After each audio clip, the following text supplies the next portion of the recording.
Hey guys, Trey here, and today we're back for another Summoners War YouTube video, and we're doing something I find really fun today. We're calculating the highest possible speed in the game. Um, First we're going to do it without artifacts, and then we'll do it with artifacts. The difference is actually kind of staggering.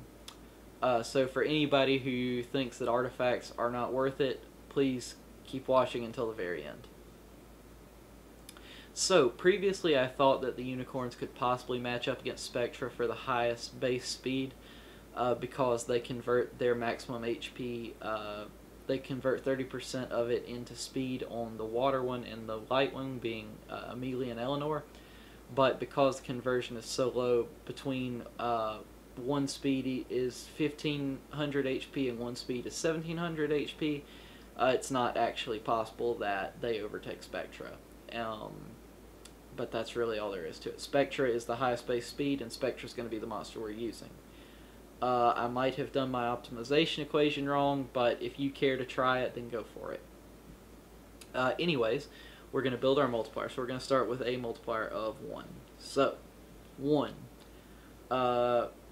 Spectra's base speed is 126, so we're, going to roll with that. We can add 25% to that through Swift, so we're going to add 0.25.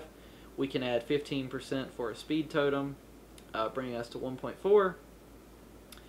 We can put Spectra in a raid and apply double raid leader skills 1 for 24% because it's global, and because there is an elemental version provided by Garo, they can stack normally. So I didn't think this was possible, but it is apparently.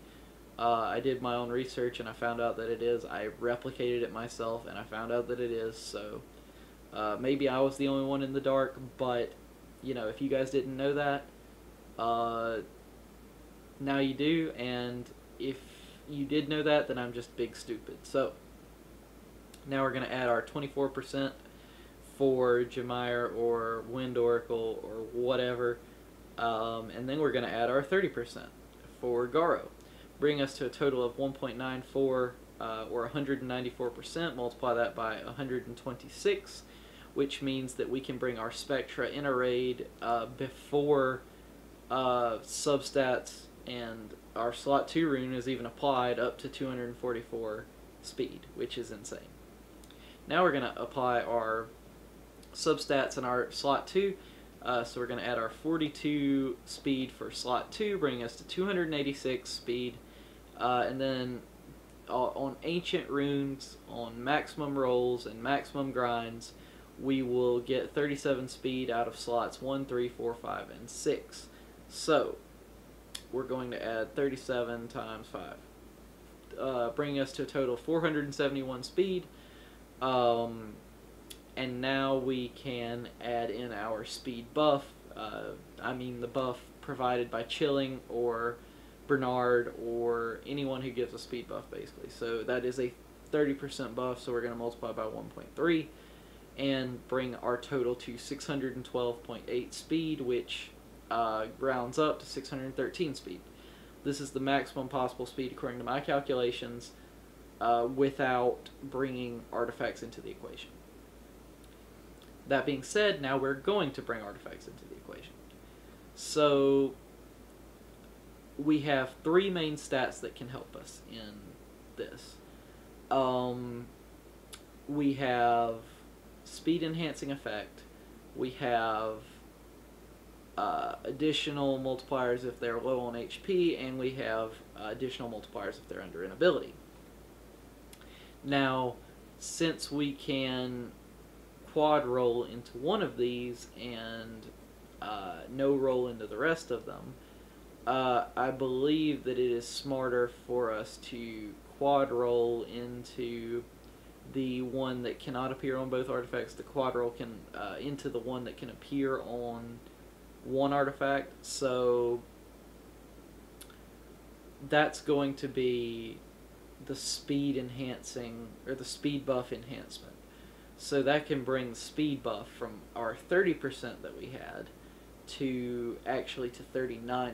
And that seems insignificant, but since it is applied after every other, after everything else is added, it's actually more significant than any of it.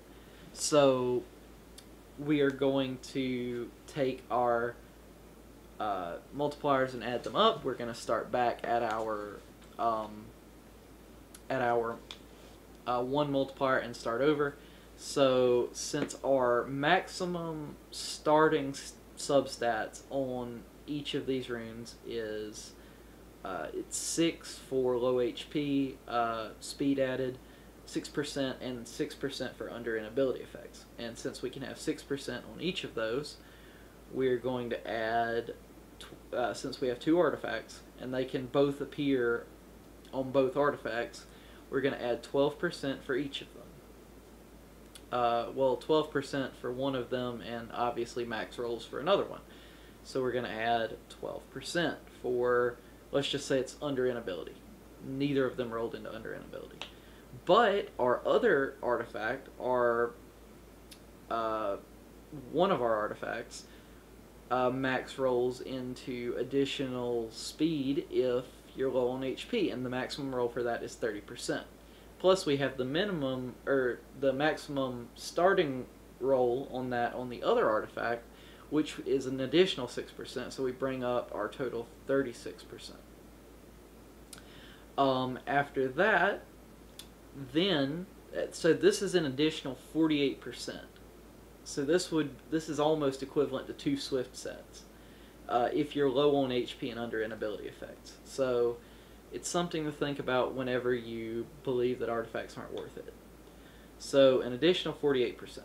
Now we're going to add in everything else: our totem, our Swift runes, our speed leader skill, and our elemental speed leader skill, bringing us to a total of 2.42.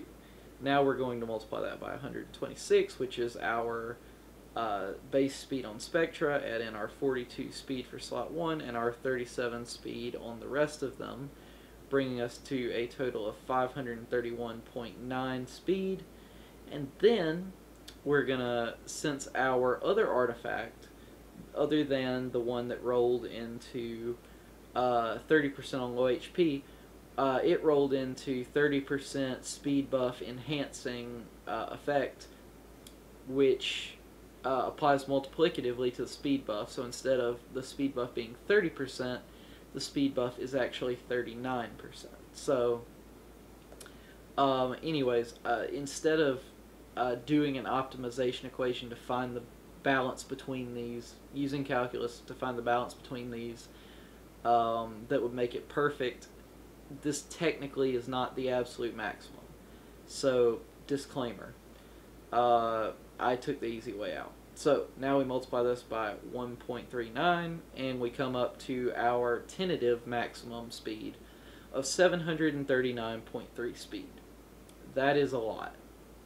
That takes 2.5 turns on your 300 speed Bastet that you're so proud of. Or my non-existent Bastet that doesn't exist. So, you know, while you're working on your 300 speed Bastet, I'm going to be working on my 739 speed Spectra. But anyways, that is the maximum speed possible on any monster in the game without me doing the optimization equation to figure out the perfect ratio, because to be quite honest, I really don't think that it's worth optimizing this entirely. If you want to optimize it, please, please, please tell me your findings, and I will be happy to update my video. But 739 is the maximum without optimizing, absolutely optimizing the rolls in the artifacts. But anyways, thank you guys for watching. I really hope you enjoyed the video. I will be making one for crit damage, attack, HP, and defense. So anyways, that's all I have for today. I hope you guys enjoyed it. Thank you guys for watching.